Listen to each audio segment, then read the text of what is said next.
नमस्कार दोस्तों, आज हम बात करने वाले भारतीय संविधान के जो कुछ प्रमुख विशेषताएं हैं। संविधान के जो भाग हैं, जो 22 भाग हैं, आप सभी जानते हैं। 12 अनुसूचियाँ, 395 अनुच्छेद हैं। उनमें से जो भारतीय संविधान की प्रमुख विशेषताएं हैं उनके बारे में बात करेंगे। विभिन्न देशों से क्या प्रावधान किस देश से भारतीय संविधान में लिए गए हैं, समाहित किए गए हैं, उनके बारे में बात करेंगे। नीति निर्देशक तत्व, मूल अधिकार, न्यायिक पुनर्विलोकन, आपात उपबंध किन देशों से लिए गए हैं, इनसे संबंधित जो भी डिटेल है वो आपको इस वीडियो में मिलेगी। इसके साथ ही भारतीय संविधान के जो 22 भाग हैं उनके बारे में पूरी जानकारी इस वीडियो में दी जाएगी। इसलिए आपसे निवेदन है कि आप इस वीडियो के अंत तक जरूर बने रहें और अपने ज्ञान में वृद्धि करें। तो टाइम को बर्बाद न करते हुए आते हैं सीधा क्वेश्चन पर। ये सभी वन लाइनर्स क्वेश्चन है जिनका आंसर दिया हुआ है, साथ में मैं डिटेल आपको बताने जा रहा हूँ। तो शुरू करते हैं पहले क्वेश्चन से। पहला क्वेश्चन है, किस अधिनियम द्वारा भारत में प्रांतों को स्वायत्तता प्रदान की गई? वो है भारत सरकार अधिनियम 1935 के द्वारा। भारत सरकार अधिनियम 1935 के द्वारा भारतीय प्रांतों को स्वायत्तता प्रदान की गई। इसमें क्या है, एक बात और है कि भारत के वर्तमान संविधान में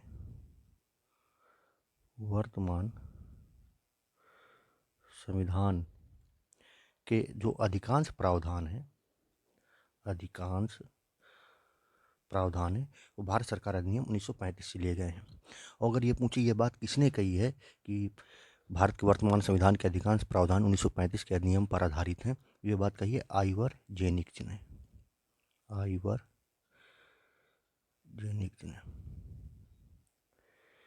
जो भी भारतीय संविधान बना उसके अधिकांश प्रावधान इसी से लिए गए हैं। अगर पूछे भारत सरकार अधिनियम का मुख्य उद्देश्य क्या था, तो संघीय ढांचे की स्थापना करना।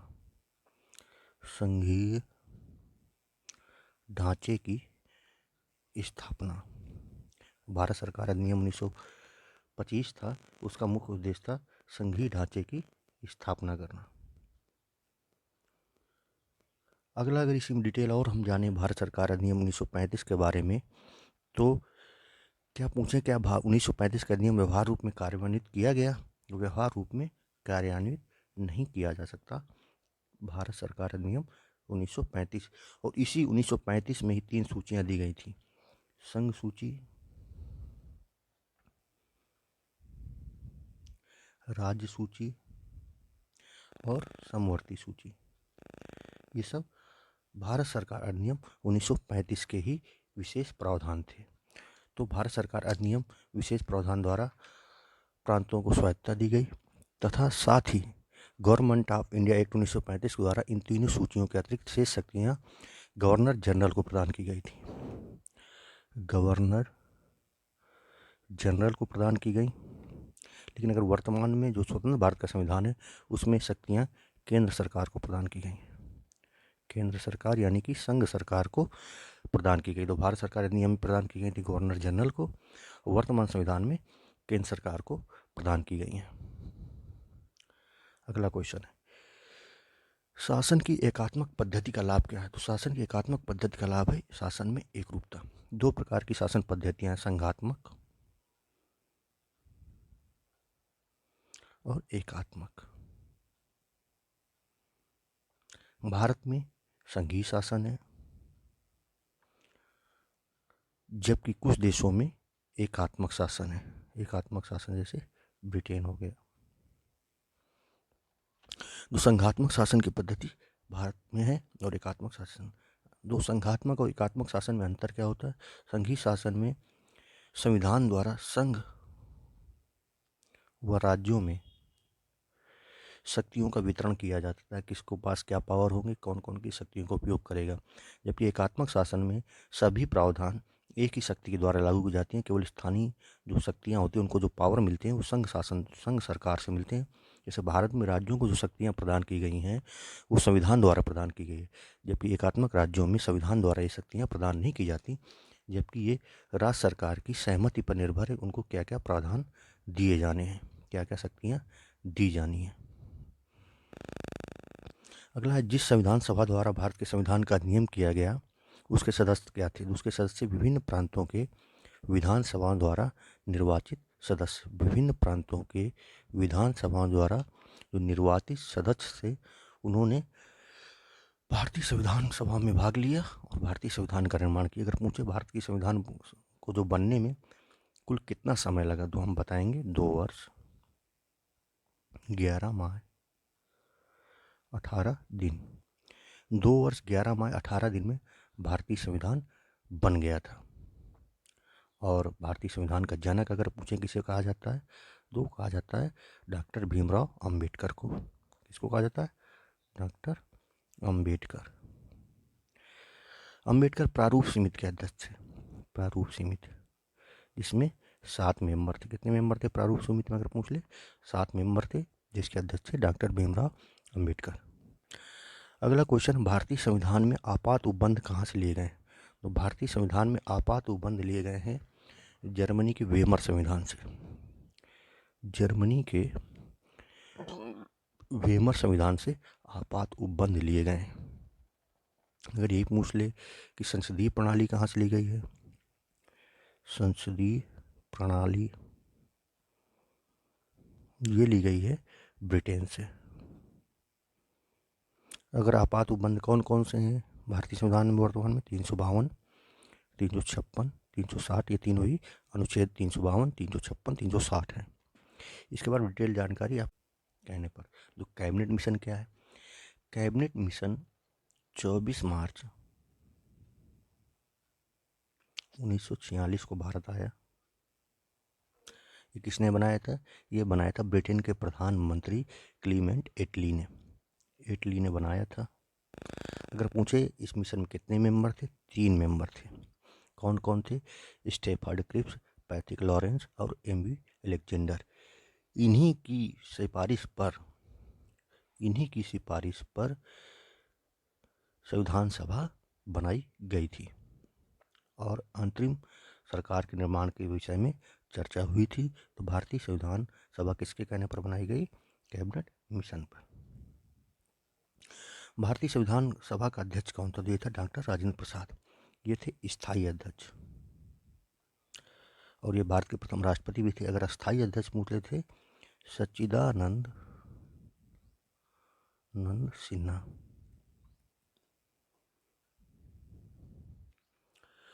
भारतीय संविधान की प्रस्तावना में किस प्रकार की न्याय की बात कही गई? भारतीय संविधान के प्रस्तावना में सामाजिक, आर्थिक और राजनीतिक न्याय की बात कही गई है।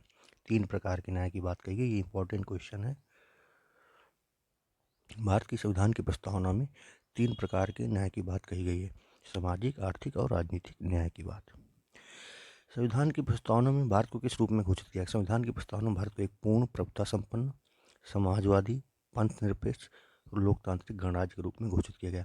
और अब तक केवल एक बार प्रस्तावना में संशोधन हुआ है, वो भी 1976 में 42वें संविधान संशोधन द्वारा। केवल एक बार भारतीय जो संविधान की प्रस्तावना है उसमें संशोधन हुआ है। भारत पूर्ण संप्रभु लोकतांत्रिक गणराज्य कब बना है? 26 नवंबर 1949 को। कब बना? 26 नवंबर 1949 को। क्योंकि 26 नवंबर 1949 के बाद डॉक्टर राजेंद्र प्रसाद के हस्ताक्षर हुए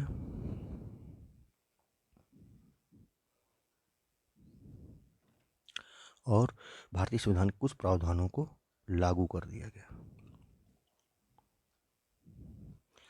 संविधान के उद्देश्य का संशोधन कितनी बार किया गया? वो किया गया है एक बार। कब किया गया था? 1976 में।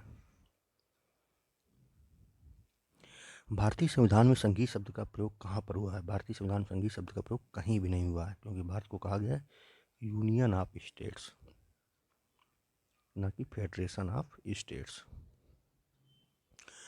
भारतीय संविधान के अनुच्छेद 1 में घोषणा की इंडिया अर्थात भारत राज्यों का संघ है।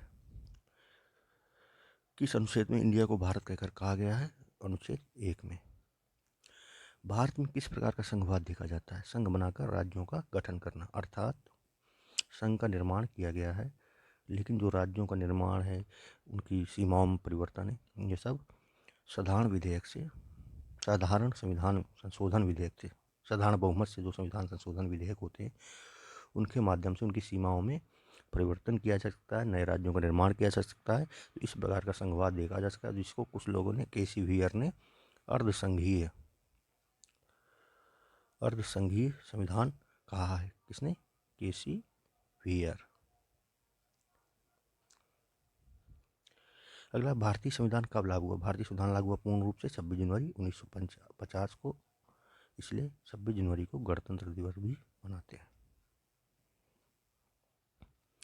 भारतीय संविधान की रचना के समय संविधान का संवैधानिक सलाहकार कौन था? ये थे बी.एन. राव। बी.एन. राव भारतीय संविधान की जो संवैधानिक सलाहकार थे, उस पद पर डॉक्टर बी.एन. राव को रखा गया था। सरकार की किस प्रणाली में द्विसदन पद्धति एक अनिवार्य लक्षण है? वो संघीय प्रणाली में। मैंने बताया संघीय प्रणाली में केंद्र और राज्यों को संविधान द्वारा कुछ शक्तियों को आवंटन किया जाता है, वो संविधान से शक्तियाँ प्राप्त होती हैं, इसलिए दो सदन होते हैं। जैसे भारत में है लोकसभा, राज्यसभा। राज्यसभा राज्यों का प्रतिनिधित्व करती है और लोकसभा पूरे भारत के लोकसभा क्षेत्रों का प्रतिनिधित्व करने वाली एक निकाय है। लेकिन जैसे अमेरिका में ऐसी होता है सीनेट और प्रतिनिधि सभा। जहाँ भी संघीय व्यवस्था अपनाई जाती है वहाँ दो सदन होते हैं, एक राज्यों का प्रतिनिधित्व करता है, उसको लिए राज्यसभा कहते हैं, और एक लोगों का प्रतिनिधित्व करता है, उसे लोकसभा कहते हैं, यानी कि प्रतिनिधि सभा कहते हैं।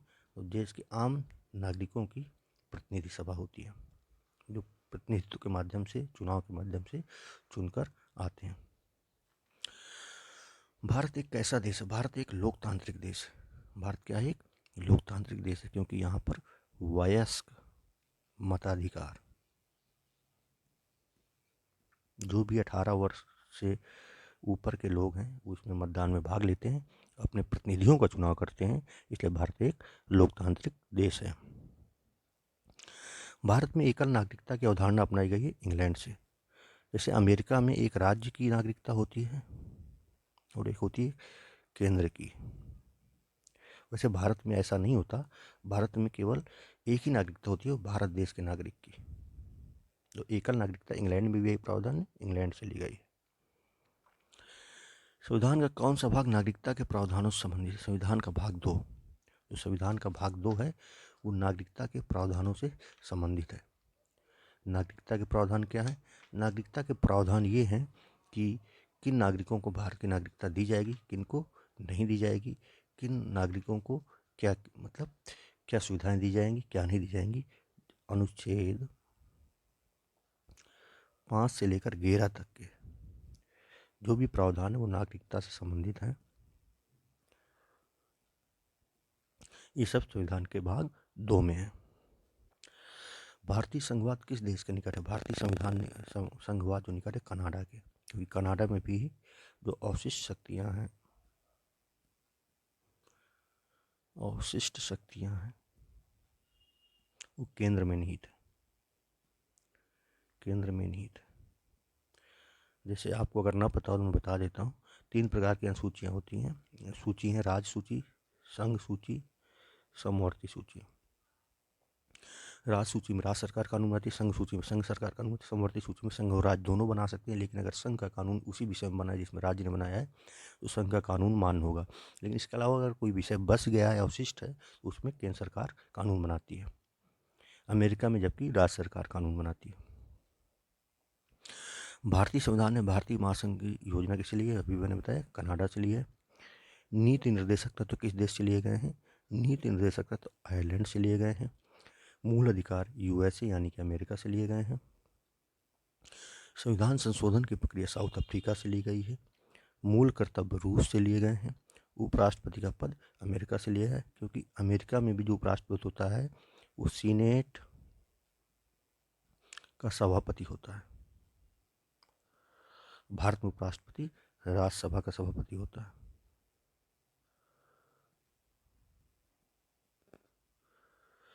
तो जो उपराष्ट्रपति का प्रावधान है वो अमेरिका से लिया गया। सर्वोच्च न्यायालय का संगठन भी यूएसए से लिया गया। और अगर न्यायिक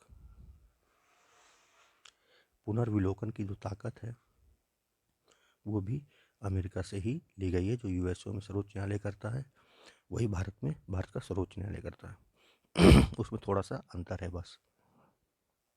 गणतंत्र संबंधित है फ्रांस से। संसदीय विशेषाधिकार किस देश से लिए गए? ब्रिटेन। जो ब्रिटेन की संसद है उसे संसदीय प्रणाली का जन्मदाता भी ब्रिटेन को कहा जाता है, और संसदों की जननी ब्रिटेन की संसद कहलाती है। संसदों की जननी। क्योंकि यहीं से संसदीय शासन की शुरुआत पूरे विश्व में हुई थी। अगर किसी देश में सबसे पहले अपनाया गया तो ब्रिटेन में ही था। राज्यसभा में 12 सदस्यों का मनोनयन ये आयरलैंड से लिया गया है। विश्व का सबसे विशालतम संविधान कौन है? भारत का संविधान, जिसमें 395 अनुच्छेद, 12 अनुसूचियां हैं। भारतीय संविधान के निर्माता किसे कहा जाता है? ये कहा जाता है B.R. अम्बेडकर को। अब हम बात करते हैं अगला पोर्शन, भारतीय संविधान के भाग। भारतीय संविधान के भाग के अंतर्गत है, पहला भाग है संघ और उसका राज्य क्षेत्र। भाग 1 में क्या है? संघ और उसका राज्य क्षेत्र। संघ और उसका राज्य क्षेत्र से जो संबंधित प्रावधान है वो भाग 1 में है। इसमें प्रमुख रूप में जैसे अनुच्छेद 1 है,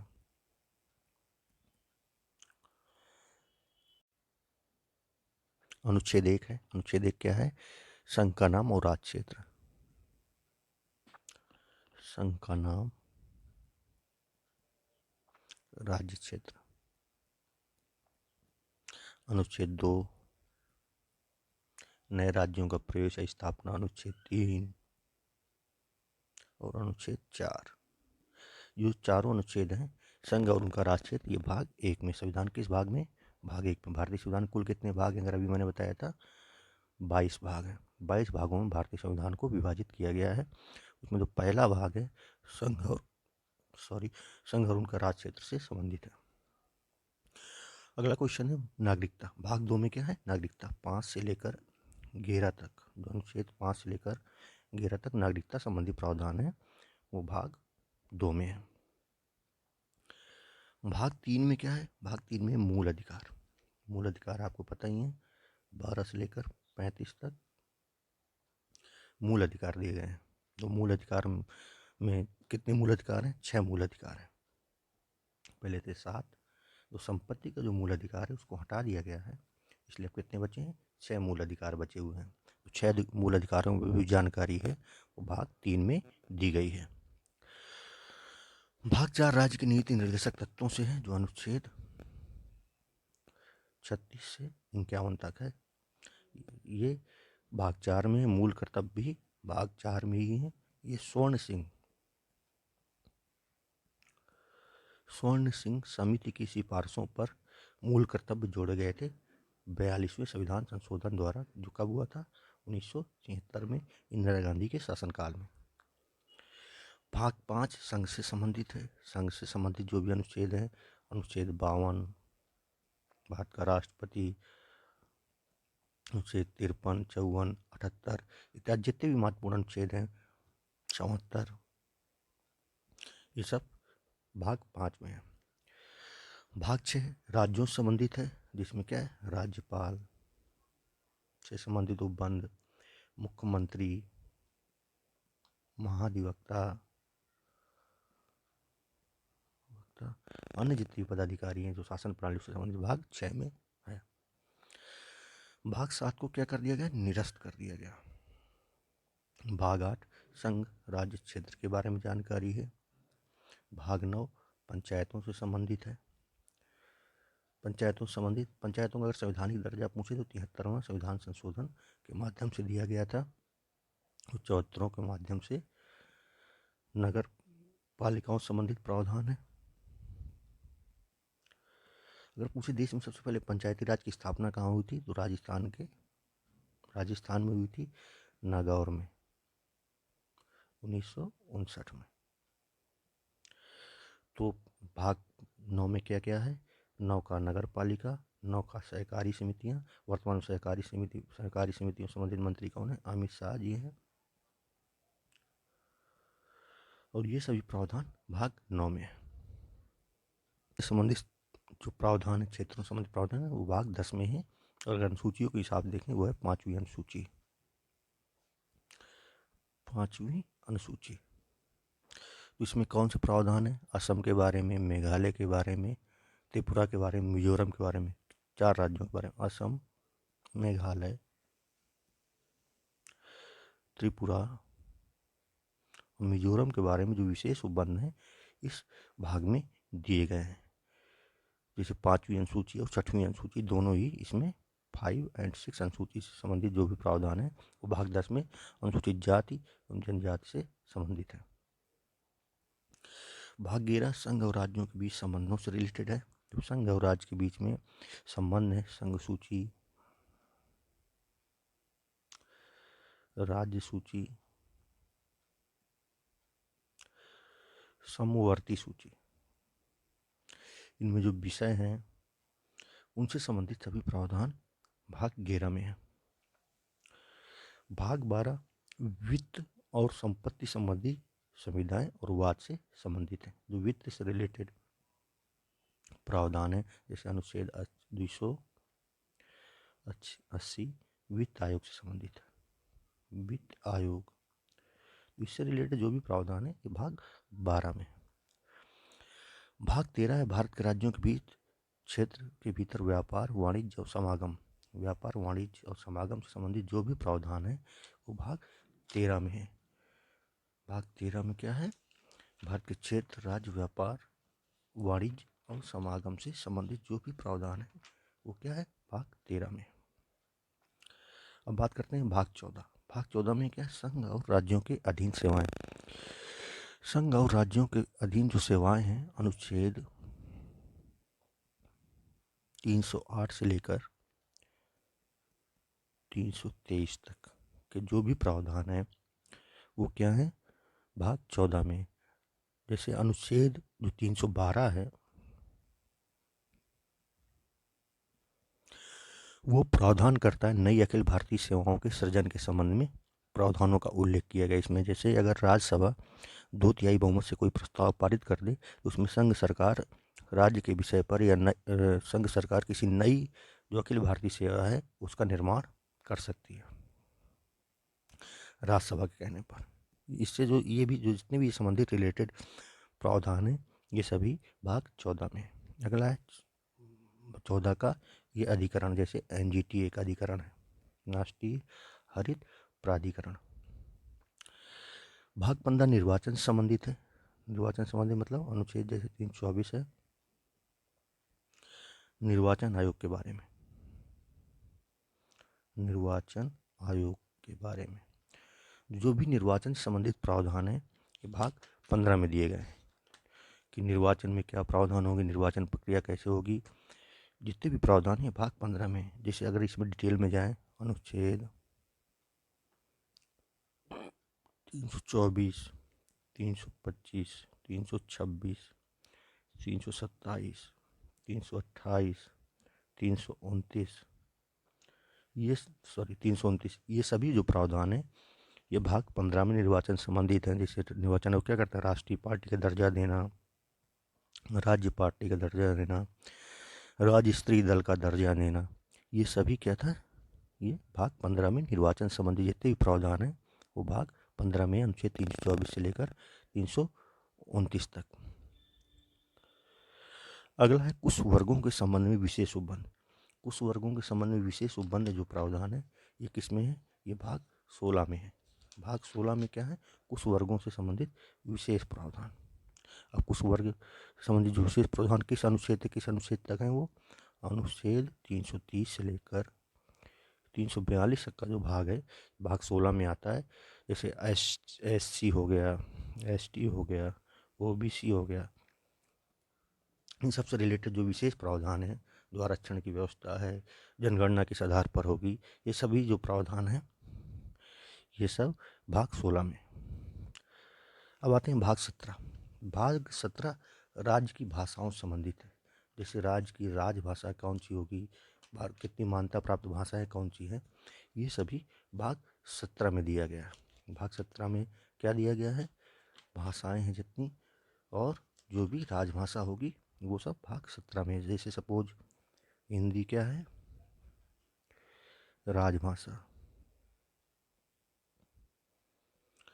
भारतीय संविधान में कितनी मान्यता प्राप्त भाषा है? 22 भाषाएं हैं भारतीय संविधान में मान्यता प्राप्त भाषाएं। तो इनसे संबंधित जो भी प्रावधान है ये भाग 17 में, संविधान के भाग 17 में दिए गए।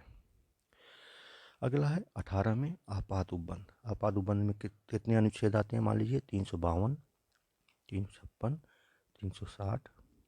352 राष्ट्रीय आपात से संबंधित है,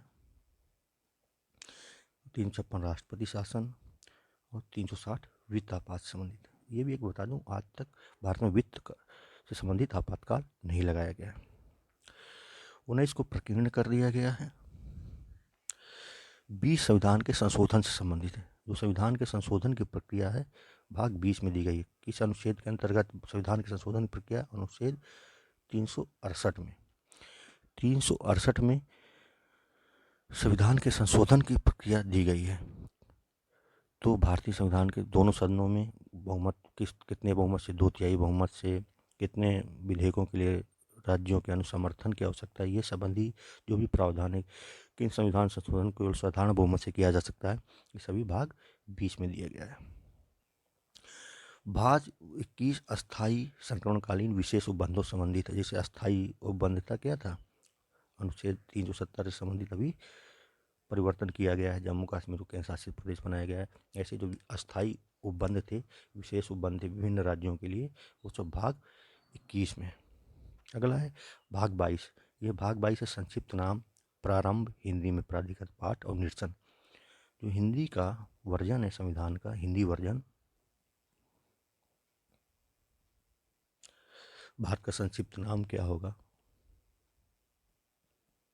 और बाकी कुछ उपबंध जो निरसन समाप्त घोषित कर दिए गए हैं, ये सब भाग 22 में। इस तरह कुल मिलाकर भारतीय संविधान के कितने भाग हैं? 22 भाग। अभी तक हमने देखा कि भारतीय संविधान की विशेषताएं कहाँ से ली गई हैं। अगर हम शॉर्टकट में देखें तो मूल अधिकार हमने बताया अभी अमेरिका,